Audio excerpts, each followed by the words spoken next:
Now, while being personal, oh, it said recording in progress. Although they're personal, I think they're also quite universal. And in writing the memoir, I really had to go back and back. I have kept diaries and journals forever, and also all other archival pieces of paper. I'm kind of a sloppy archivist. So when I began in earnest to write this memoir, I had a lot of material to look into. And so I was putting together the pieces of my life. And I may say a very long life. I'm 78 and a half. And I've been living and inventing and reinventing myself for all those years. And I've been putting together the puzzles of my life. So my memoir could not have been written in a chronological form. You know, I was born and then I went here and then I went there. I don't think it would have been interesting. I decided to begin the memoir with a very tough moment in my life. And that was the end of my gallery. I had had the galleries, as Jessica mentioned, from the late 70s, and it grew and grew.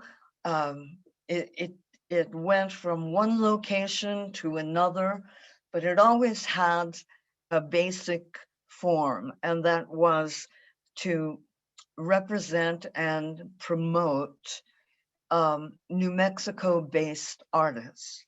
And I was really interested in non-representational artists, abstract work.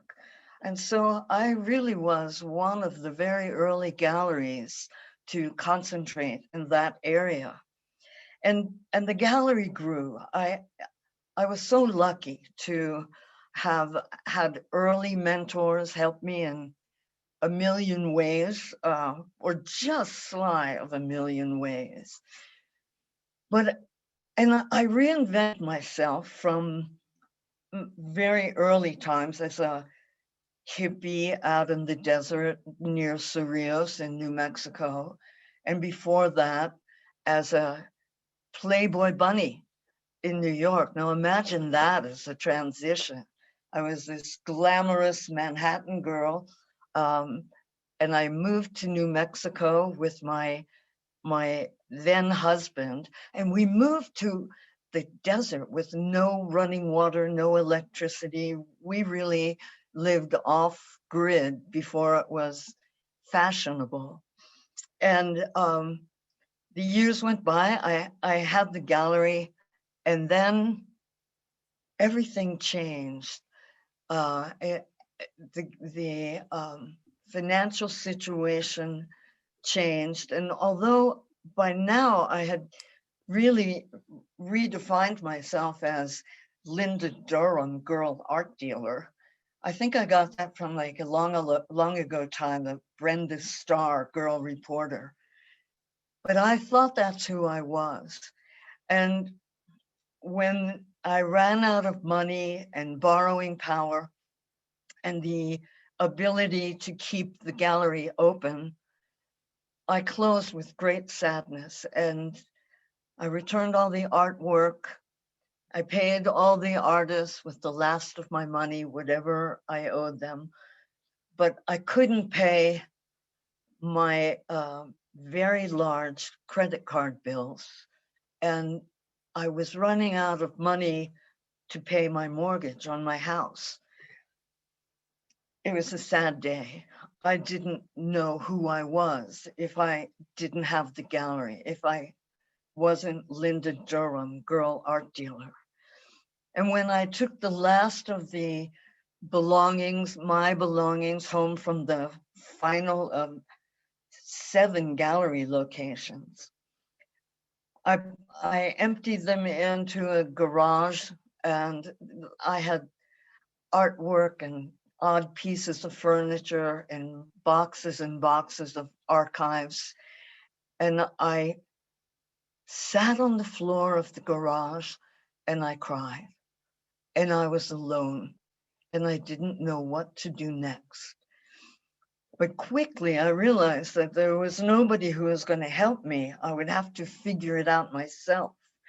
And I did what I like to do, still like to do many times when I'm stuck and don't have a forward vision for myself. I went up into the mountains, into the Santa Fe Mountains, and I walked up and I sat in a friendly place and I just said, please, God, please help me. What can I do next?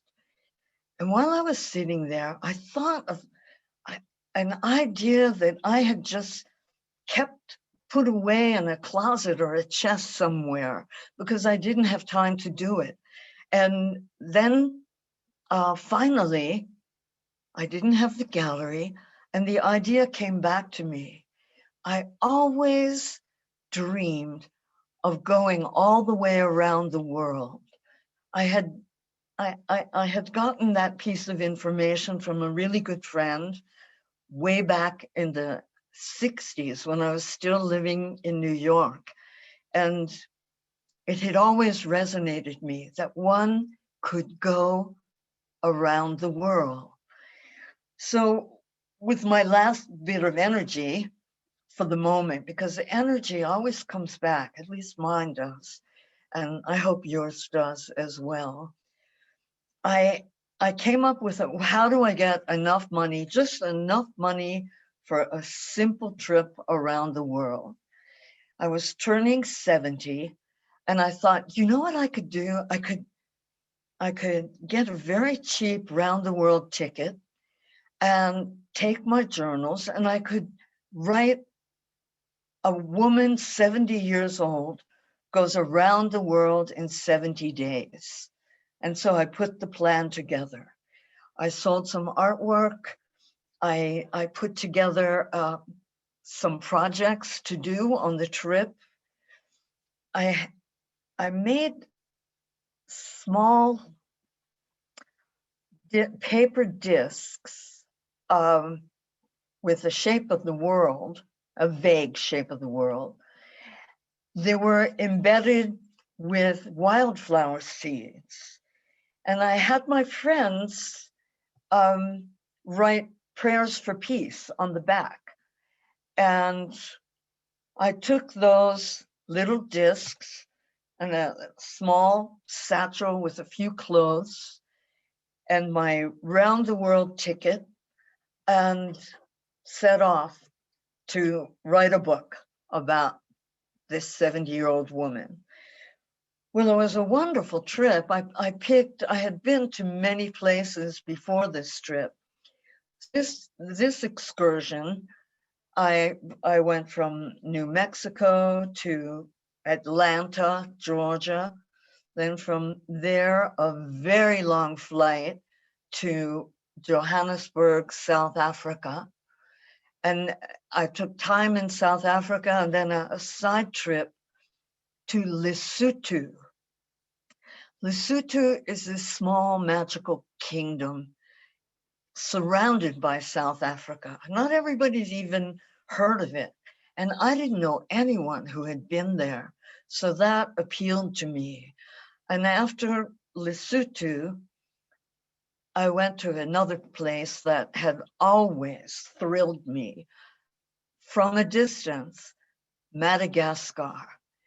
Once I had seen a photograph of the magnificent baobab trees, the Grandidier baobab trees that grow only in Madagascar.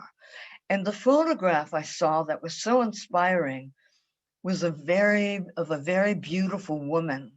And she was standing among these trees on this avenue in the middle of nowhere. And she was wrapped in a beautiful sari. And I just, well, I wanted to be her, but I wanted to go there. I wanted to be in that place. And so that I put that trip on my itinerary, and then Thailand, and then another trip to Myanmar, maybe my 7th or 8th trip to what for years has been my favorite country, no matter how difficult it is or has been. The beauty there, the people, the music, the food, the flowers, the, the beautiful temples. I love that country. And then I was on my way back. I went to Hawaii and stayed with a friend. And then I got to Los Angeles and back to Santa Fe and walked into my house, and everything was the same, but I wasn't. I was different. And I took all my journal writings, all the notes I had made, and I transcribed them and I read them. And you know what? It just wasn't a book. And I realized that if I wanted to write something that people would want to read, I would have to give them a little more information. And I would have to do a little more work on myself to find out, like, what is it that is interesting in this adventure I took? And so instead of the small idea of a trip around the world for a 70-year-old woman, I turned it into a memoir, which meant going back and back and reviewing a remarkable life, like your life, which is one of the things I discovered in talking with my friends, that we all have remarkable lives. We're not all ready to write a memoir. Maybe some of you already have. It's a big adventure, but I actually think it's something that should be part of a big, full life. I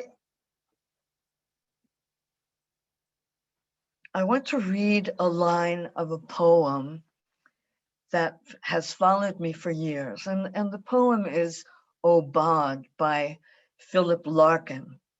And the line is, "An only life can take so long to climb clear of its wrong beginnings and may never." And I thought about that a lot. An only life can take so long to climb clear of its wrong beginnings. I wanted my life to climb clear of its wrong beginnings. So there's a lot of chapters in my book about that climb. And once again, a good climb is rarely something that starts at a low point and zooms straight up. There are always the hills and valleys. And I became a person who wanted to explore those places in my life. And going back and reviewing my life, I realized, why was it that I wanted to climb Mount Kilimanjaro? And how was it that in my life, I found a way to do that?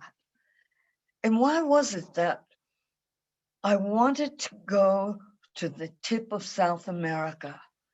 I don't know how that started. I liked the word Patagonia.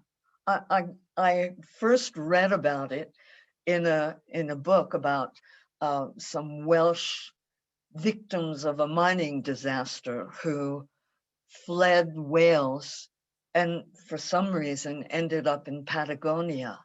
And I loved the word. And one day I was in a bookstore with some friends and we were all looking for interesting books or mispriced important books. And the old guy who was the proprietor came up to me and said, "May I help you with something?" And sometimes I am what is sometimes called a smart ass. And so I said to this nice man, "Oh yeah, where is your Patagonia section?" And he said, "Right over here." And he introduced me to a whole shelf of books on Patagonia that I couldn't even imagine that there were so many books on Patagonia. And I bought my first Patagonian book, um, A Captive in Patagonia. That's what it was called. And I vowed that I would go there. And and I did. And it's one of the stories I write about in my book, about what it felt like, why I went there, which I thought was kind of like, aren't I great? Or what a great explorer. But the real stories, the real lessons in Patagonia were about entirely different things. And I had to realize that sometimes the reason is not the reason. And the adventure, while wonderful, goes by the side of your life as you remember the one person you met who made a difference in how you looked at the world or taught you something totally important. When I was in the 4th grade, I was a bully. I mean, I was the start of a bully. I was the trickster, the clown, the class clown, the person who always interrupted the teacher or asked a funny question. And one day in the 4th grade, we were dividing up to go out and play softball outside at recess. And Mrs. Condit picked me to choose the team. So there was a girl in our class who was really, really fat. She couldn't sit in a regular desk. When we all got weighed, the nurse weighed her privately. No one liked her, and she couldn't run, and she wasn't a very popular kid in our class. And so I had a funny idea. I thought, since I get to choose first, even before Richard Sella, the other 4th grader, the other team, I would choose Jane first. And I did. And she came up and the whole class kind of snickered, and I laughed because I thought I had done something really funny. And we went out and we played softball, and then we returned and sat down for geography or spelling. And Mrs. Condit came up to me and said, "Linda, may I see you in the hall?" Uh-oh. I thought, I'm in trouble now. And I went out in the hall with Mrs. Condit, and my head was low, and she handed an envelope to me. She held out this envelope and she said, "Linda, I want you to take this home to your mother. What you did today was such a lovely thing. You made Jane feel welcome. It was a very mature and lovely thing. And you taught the whole class something about friendship." And I was thinking, she didn't know it was a joke. I'm almost starting to cry because it was such a moment in my life that I realized in time when I was still only in the 4th grade, that everybody had feelings, that kindness was something that could make a positive difference in someone's life. I learned a lesson that day, but I learned an even bigger lesson a couple years ago when I was talking about Jane. And I thought, probably she's dead. I mean, I'm old. She was not healthy. And my sister found her. And Jane had become a minister. She was a minister living in New England. And I called her, and she remembered me. I found her, I called her, and she remembered me. She didn't remember that act, but she told me how tough her early life was, how my mother actually had been kind to her, and she remembered my mother. And at the end, she wrote me a beautiful letter, which is in my book, about forgiveness. And forgiveness is something that I need and that I offer. And it's part of the story of my book. There are happy times in my book, but I don't know how long I've been talking, and I don't know if it's getting close to time to let you ask me questions. But I wanted to say something about the way in which the threads of our lives weave together and take us from location to location.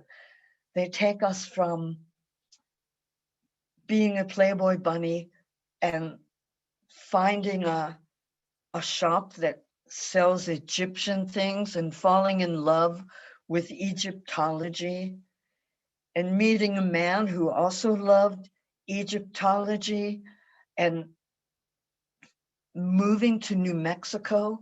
But before we moved there, being gifted with an Egyptian treasure by a customer of mine at the Playboy Club. And I took this treasure, which was a crocodile mummy, a small baby crocodile mummy. And I took it with me to New Mexico in my new life. And then I wanted to go to Europe, and I needed to raise money. And I sold that sarcophagus and the little crocodile to a psychiatrist in Santa Fe. And the psychiatrist in Santa Fe gifted it to a well-known artist, Fritz Scholder. And Fritz Scholder traded that sarcophagus to Forrest Fenn. And years later, I got a job with Forrest Fenn. I became his director of research way back before the gallery had started.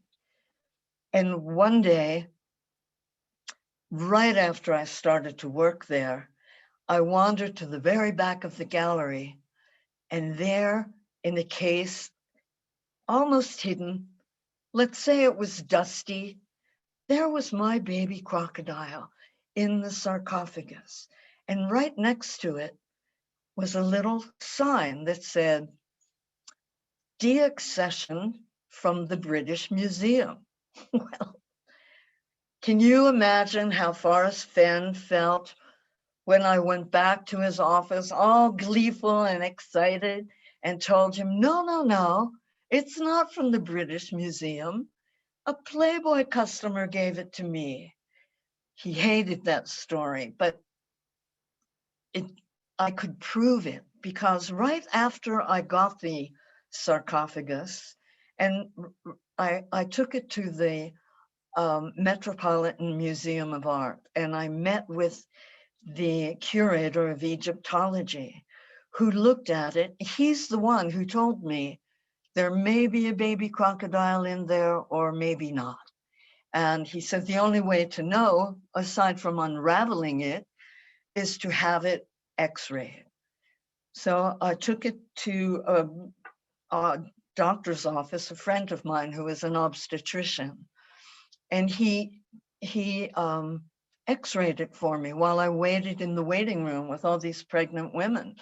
And then presently he came out and he said my name, Linda, and I stood up and he said, "Congratulations, you have a baby crocodile." And I wrote that up and it was in the Reader's Digest, and I still had the little article. So all those threads from Playboy through time in the desert to working at Fen Gallery to then later going to Egypt. I love the way the threads of my life work. And I want to say that I know if I knew you, or many of you I do know, the threads of your life are just as magical. And I've made a pledge to myself. I want to live to be 100. And when I am 100, I want to still be moving. I want to still be dancing. I want to still be wondering. I want to still be remembering. Well, I'm probably forgetting. And I want to hold on to those dreams. And I thank you for listening to me speak. Does anyone have any questions? That was wonderful. Yeah. I can listen to you forever. If anyone has a question, feel free to unmute yourself, or if you'd like to make a comment, go right ahead. Linda? Yes. It's Susan Monroe here. I wish I could see you. There's this ugly thing in front of you. I'm going to try and move you. Oh, I did. I can see you, Susan. I'm going to have to put this down because it'll run out of juice. But my question is, did you take the crocodile back to Forrest and tell him this is an actual crocodile, dead crocodile and fetus? And what did he say? Did you take it back to him? Well, you know, he by then he owned it. It was in his gallery. Right. Okay. Yeah, it was in the back of his gallery. And the other thing that I didn't mention, I had a little photograph of the X-ray that had stayed with it all that time, and it was still there. No, Forrest was not happy to have his description of that antiquity questioned, and especially not when I could actually prove this story. But Forrest was a great mentor of mine. Right, and I had a great year there with him. And years later, when he was so famous from writing his book, I went to the grand book celebration at La Fonda Hotel when the book launched, and everybody was there, and it was very exciting and glamorous. And I went up to Forrest to have him inscribe my book, and he put his arm around me, and there were a lot of people there, and he said, "I taught this woman everything she knows, but not everything I know." And I always thought that was a classic Forrest Fenn statement. Nice. Thank you for the question. Does anyone else have a question?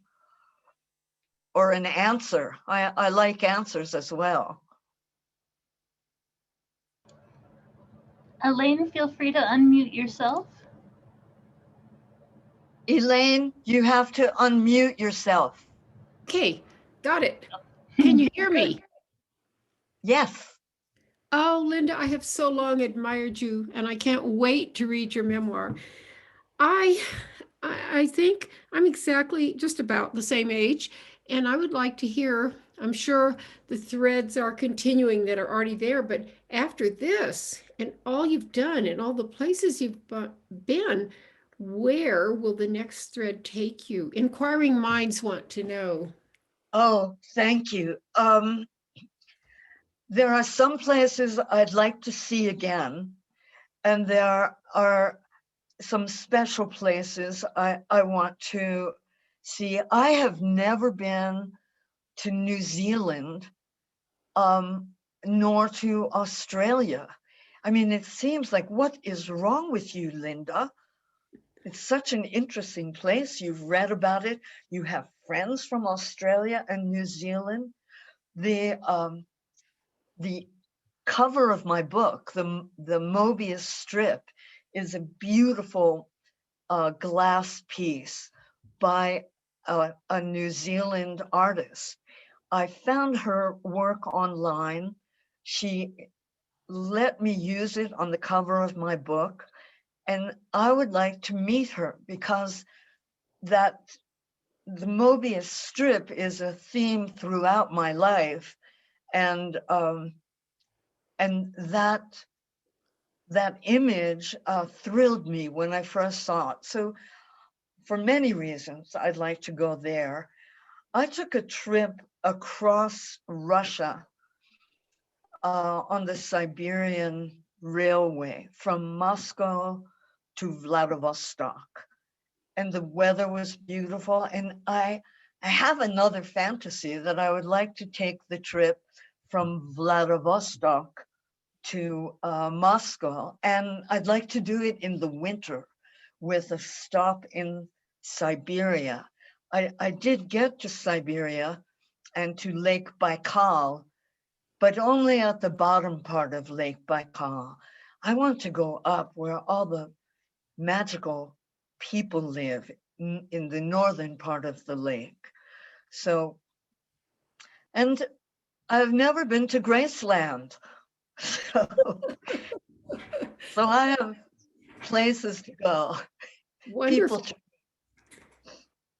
And you're a traveler too, aren't you, Elaine? I absolutely love traveling. Yes. I look forward to more of it. Thank you. I think our world would be such a more remarkable place, and people here in this country, if people did get outside of their small comfort zone, their village, their city, their state, their country, to see how it is for other people, to really experience the greater world, and to be able to look back at yourself from the other side of the telescope to see, wow, I'm in Madagascar and they've never heard of New Mexico, and they're having a great life without that knowledge. Incidentally, Madagascar was maybe one of the most amazing trips of my life, because I did get to see those trees. I did get to stand in the Avenue de Baobab.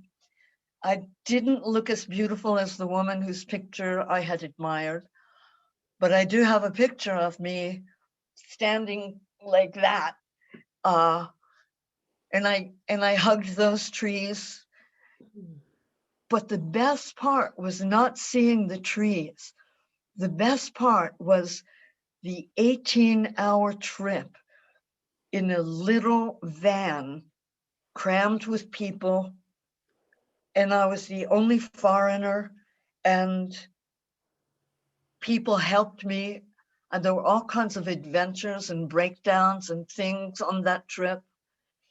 But as a stranger traveling alone, what I have found is if you have an open heart and a smiling face or a wondering face, there will be friends to meet. There will be people to help you. There will be experiences that open up to you in a way that would never happen if you're traveling with a busload of people, or even with your spouse. Traveling alone is a special kind of adventure. And I would recommend to any traveler, even if you're going with a group, cut out from the group, go off. When they all go to the left, go to the right. When they all stop, keep going. And that's where the adventure is. Thank you. Inspiring. Very. Thank you. Michael, would you like to share? Hi, Linda. This is Michael. I'm talking to you from about 8,000 miles away from Mesa, Thailand. You can't see the border. Here's you can't see the border, but it's about 2 kilometers away from here. And as I mentioned in the chat box, I read about you in a chapter in a book about, I don't know, 10 years ago. And you had mentioned that you had traveled through Russia and you had purchased a cover for your passport, and you used it on your passport to disguise your US passport. And then also you had been to Burma. I started Burma in 1990, and I'd been going there, God, many, many times every 2 years. And then when I retired from commercial and investment banking, I came here to the border back in 2009 and have not left. I've been working with various political and humanitarian exiles here on the Thai border, and also on inside the border in the ethnic controlled areas. So I feel some of the connection. And two, I'm an Army brat. My first Army brat time was at Sandia Base back in 1949, when my father was associated with the nuclear testing project out in the Marshalls. So hi from Wow, Mesa, Michael. Thailand. Yeah. Thank you. And I have a question for you. How far into writing your memoir are you? Oh, no. It sounds I've like thought about it. you have the. We want to read it. I've thought about it. I do a lot of political writing about the situation in Burma from the perspective of the anti-government, but I don't use my real name. And I just finished a small book on sort of applied liberation Buddhism, which is related to liberation theology from a Buddhist standpoint. So I do a lot of writing, but I haven't gotten quite here yet to do my memoirs. But thank you for suggesting that.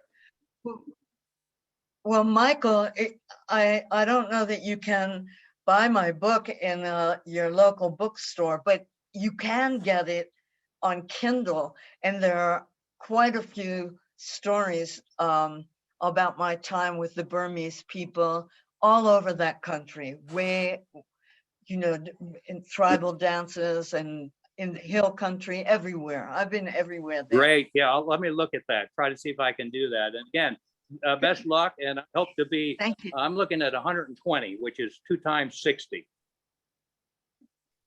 Yeah, so that sounds all good. Right. You take care and keep moving. Those last few weeks will be a little feeble, but go for it. All right, you take care. Okay. Thank you. Thank you, Michael. It's so fascinating. Thanks for joining us from so far away. It's so cool. If anyone else has a question, feel free to unmute yourself. Linda, there's been a lot of comments in the chat box just about, Shirley says, important lessons to be learned throughout Linda's book. It's a must read. Let's see what else. Enjoyable, and your stories reached out to me in very helpful ways. Inspiring stories in Linda's spellbinding book. So lots of great feedback, Linda. Thank you. Thank you. And this is Steve. Well, Steve, Hi. hi. I wondered how you started on your trip around the world. And you've been traveling, but this was a trip that went in one direction, two directions. How did you do it? Yes, yes. I on the whole circumnavigation of our little planet. That's it. I got a small, satchel of things, and I had my my my little seeds of peace, and I went first from Atlanta to Johannesburg, and I spent time. I went to the Apartheid Museum. I spent 2 days there, crying and thinking, and I spent time in Soweto. In fact, in Soweto, I had a magnificent experience. My driver who took me there was almost 7 feet tall. He was a giant man from the Czech Republic. And he took me to Soweto, and we were walking around, and I wanted to plant one of my seeds of peace. And so right across from the Mandela family restaurant, and right around the corner from Bishop Tutu's house, there was a vacant field. So I was wandering in the field looking for something to use as a little shovel. And these 2 young boys came up and wanted to know, what are you doing? And I said, well, I'm taking these little discs that have a look of the earth on them, and they have prayers for peace on the back, and I'm going to plant them. Will you help me? So yes, they wanted to help me. And I said, would you like to write? I had blank discs as well. Would you like to write one before we plant them? And the 2 boys, the younger boy said, yeah, they both took a disc, and one wrote his name, and the other boy couldn't write. The bigger boy didn't know how to write. His friend said, he can't write.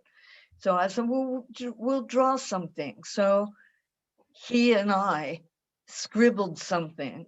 So we had my disc, their 2 discs, and 2 others. And we dug in this very dry earth and got deep enough down. And then we put our prayers for peace in the holes.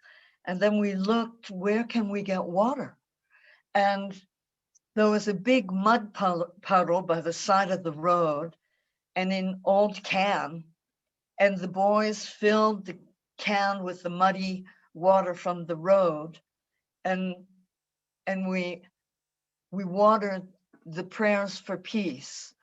We watered the wishes for peace. And I think about those discs. I think about that little rough patch of earth with weeds, and I think about those little boys, and there's a picture of them in my book. And I just wonder what, maybe they grew.